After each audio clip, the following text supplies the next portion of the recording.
What's up, guys? Eric here. Today I am coming to you with a gift, and that is the gift of time.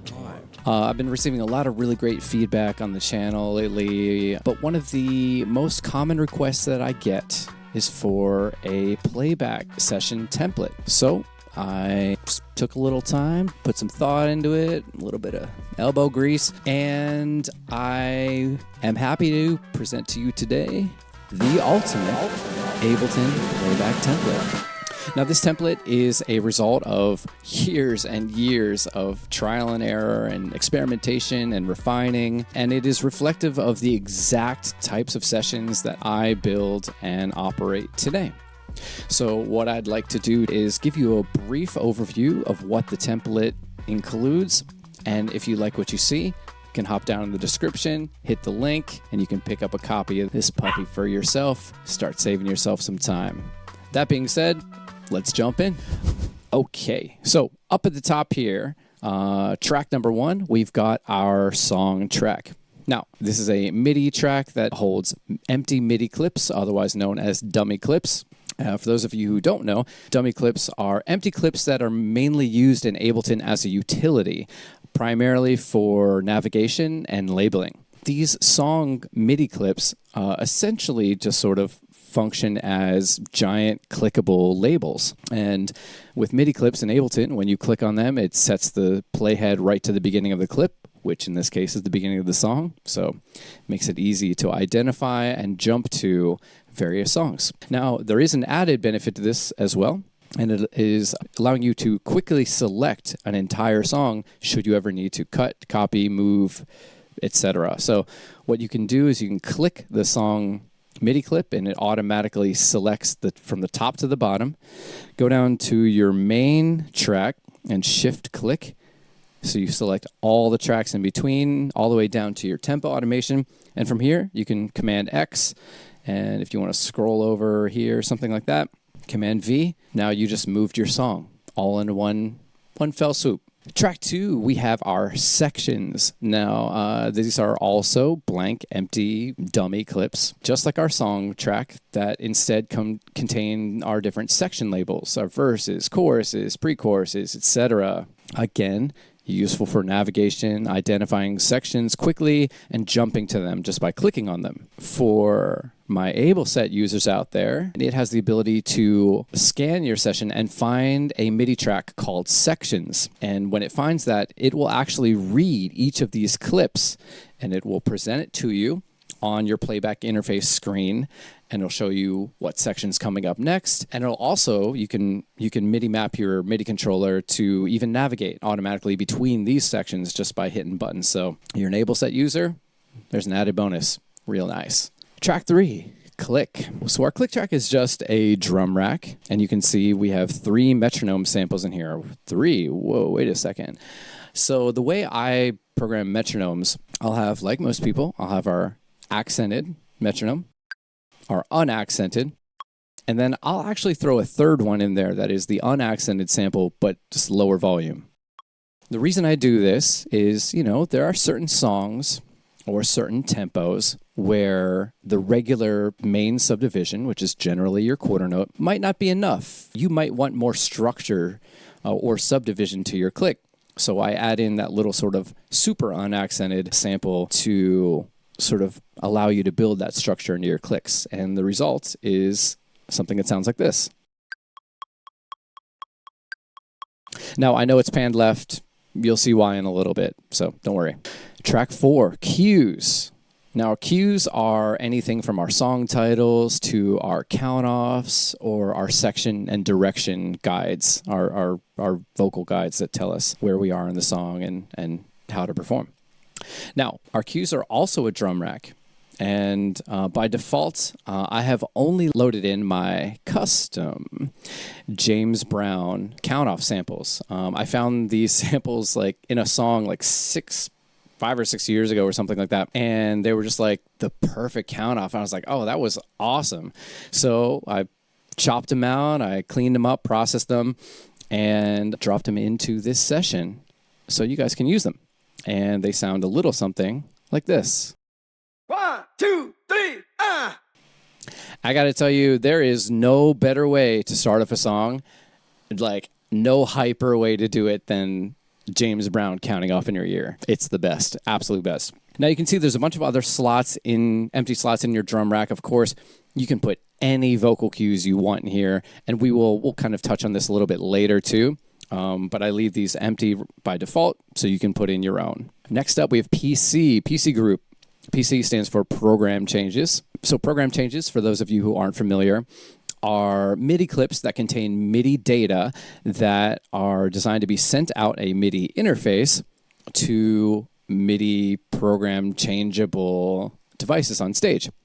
Very commonly, this is things like amp modelers or keyboards or drum samplers and stuff like that. Anything typically that has a bank of sounds that you want to sort of automate and change through automatically as the song plays. Not everybody uses these, and when they do, it is very specific to the show, you know, the specific program change numbers and where they change. So that's not something I can pre-populate. So these clips in here are just kind of like placeholders to show you how that would work. But if you're using this stuff, you're blowing these away and you're building this from scratch. Now, similarly, below this, we have our AT group. AT stands for Autotune. Not everybody uses Autotune, but if you do and you are using it in the sort of at least most modern and typical way these days of running like an external UAD Apollo or Solo, then this group is set up for ease of use with those devices. So we have 4 MIDI channels that pertain to the various parameters in Autotune, like speed, key, scale, and flex. And you'll create your MIDI clips in there, program in your respective MIDI data, and send them out the IAC driver here to control Autotune, and then you can grab those clips and fly them around your set to various other places as you need them. Again, just like program changes though, not everyone uses live Autotune, and if you don't, that's fine, not a big deal. For these things, if you're not using them, feel free to ignore them, or you can delete them if you're a hyper clean session type of person, but they're there for you if you need them. Okay. Next section, live stems. So live stems are your, live stems. They're the stems that you play with live that are designed to be heard and sent through the PA, etc. Now, by default, I have various stem tracks in here based off the way that I normally break down stem groups. The big thing to take away here is that this is just a starting point. You can add or remove any tracks you want in here. If you have like 5 drum layers, and you can put 5 drum tracks in here. You got 2 guitars, do it. You got 3 keys tracks, go nuts. And when you do this, it can even be helpful to subgroup those tracks for the purposes of organization and routing and stuff like that. But I'm not assuming you're going nuts to that level, so this is your starting point. Below that, we have our as lives. As lives are essentially recordings of your live performances from your musicians on stage.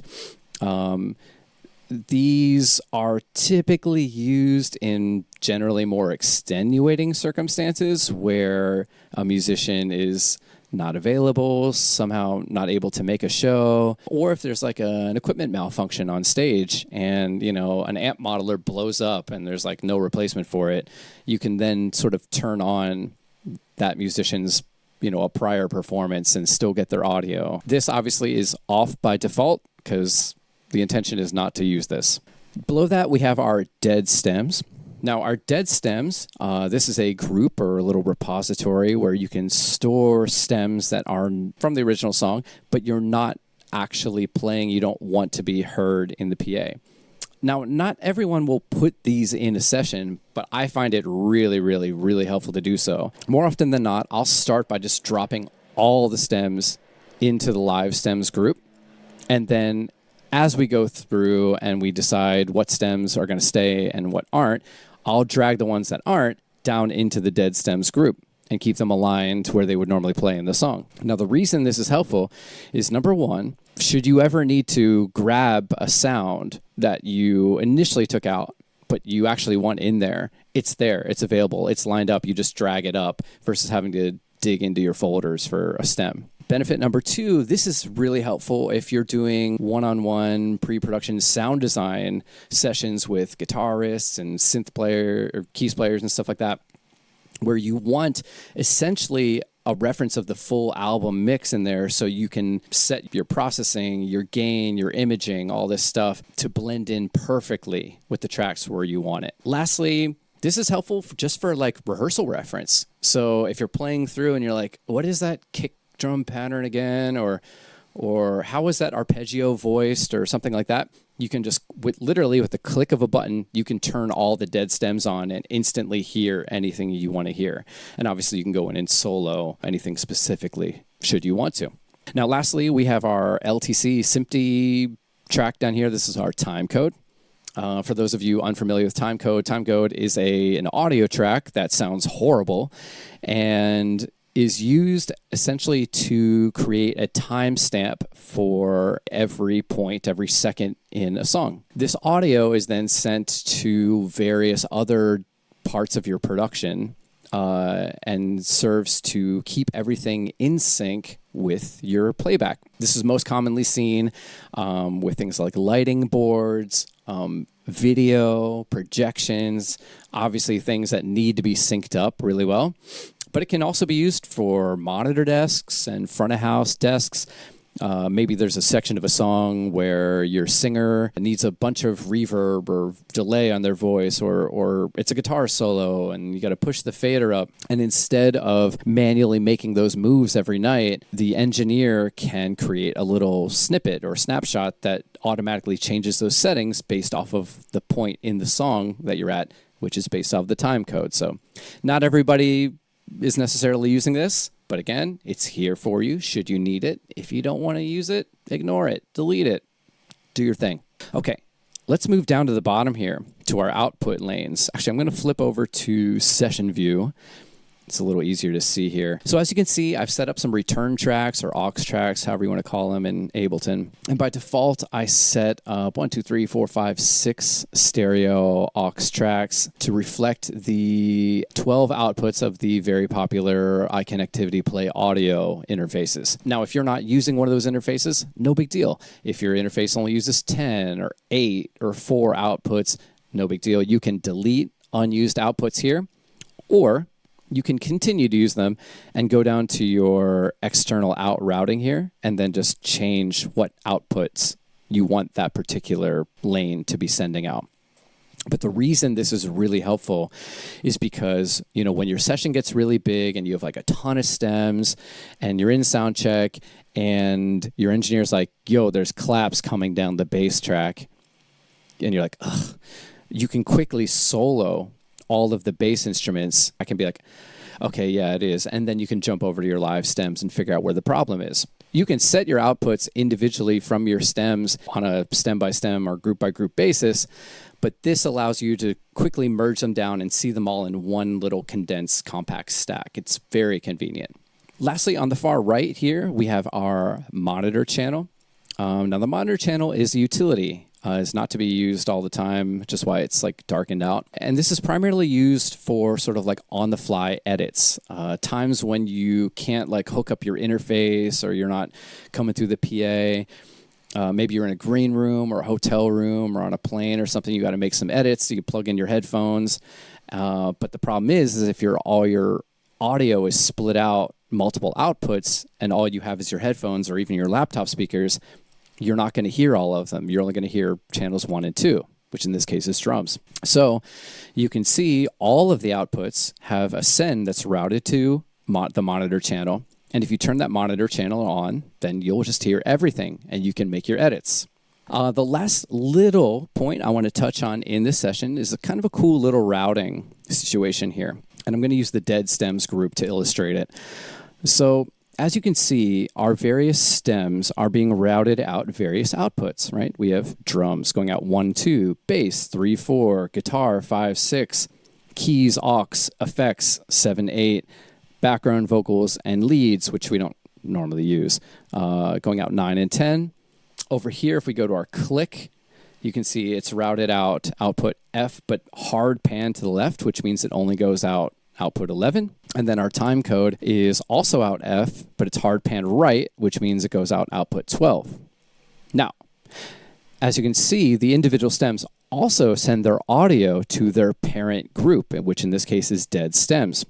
We could easily just set this to sends only, but the reason we do this and then set the parent group to sends only is because it allows the parent group to control all of the child stems, even if they're in subgroups and stuff. The cool part about that is, well, it's actually the reason the dev stems group works as it does. When all the audio is routed out a group, now all of these controls become active and control the stems. So you can, with the click of a button, unmute or mute your dead stems, which is great, super convenient way to, again, toggle basically a reference of an entire, the full track. So let's go over to our project folder for some additional goodies. In our project folder, you'll see our normal Ableton stock folders, Ableton project info, backup samples, but there's also this nice little Ruby colored audio folder with a bunch of nicely color-coded subfolders. Now, the reason I have put this folder in here is for your sanity, is for your organization. You see, when you build an Ableton session, if you just start dragging, stems in from wherever, like your downloads folder or something like that, you can drag them in, everything's going to work, but you have to obviously remember to collect all and save for it to copy those files from their current location into your project folder. So first of all, that's a problem if you forget to do that, and then you go and transfer your file to like another hard drive or another computer, and you're like, oh, my files are gone. The other thing about that is that when you collect all and save, default Ableton's going to go into the samples folder, create a imported folder, and then just dump all of them in there like it's a garbage heap. And unless your file naming is just like pristine, it's going to be a mess. And you could have 4 tracks called bass, and then if you ever need to get in and access one of those stems, like, good luck. So what I recommend instead is that before you put any audio files into your session, you drop them into their respective subfolder here and then drag them in. And what that does is ensures that your audio stays in the project folder, but it essentially pre-organizes it. And so if you ever need to access one of those files, it's super quick, super easy. If you ever need to reprint a stem, and I don't know if you know this, but if you reprint over a file in Ableton, as long as the file name and the location is the same, next time you open the session, it'll automatically update with that new file. This is a great way to make sure that all that stuff just stays organized. So let's just do a little quick tour of this folder. Up top, we have our ads. Ads are sort of like additional production, stuff you want to add into the set that wasn't in the original stems, but you're adding in for whatever, layering or drama or transitions, whatever you want to do. This is a great place for that stuff to live. Next up, we have our As Lives. We talked about that before. These are our live musician performance recordings. We have our Click and Cues folder. In here, we have our Click folder, which is just our Ableton samples, and then our Cues, which down at the bottom, again, we have our James Brown custom count-off. I also have included in here a bunch of like generic section and direction cues. Again, I didn't put these in the set because everyone likes to do this a little bit differently. Some people like to record their own voice, or they use different verbiage or whatever. So these are here. If you want to use them, just drag them into the cues drum rack and then sort of program the MIDI from there. But by default, I don't put them in there just so you can kind of have freedom to do your own thing. Next folder, we have our LTC SMPTE. This is our timecode files. There are lots of varieties of timecode out there, different frame rates and different sample rates. I have included 20 1-hour files of timecode at 30 FPS, 48K. Of course, we have our mastered stems folder. This is where all of your song folders and the respective stems should live. You do know how to master stems, right? You did watch that video, didn't you? Yeah, if you haven't, check that video next. Lastly, we have our reference masters. So these you may or may not use actually in your set. You can if you want to. But I do find them very helpful to have on hand just for quick access if you ever need to, like, again, reference the ultimate final master mix, right? So that's what that's for. Cool. So that about wraps it up. I hope everything here made sense, as always. If you like what you saw here today, please let me know. And if, of course, you can hop in the description below again, hit that link, and you can grab a copy of this exact template for yourself and begin saving yourself time. Otherwise, if you like this type of content, you want to see more of it, the best way to let me know is by clicking all the good buttons on the screen. Like, comment, subscribe, share. Not dislike, don't hit that one. Otherwise, guys, I'll see you next time. Take care.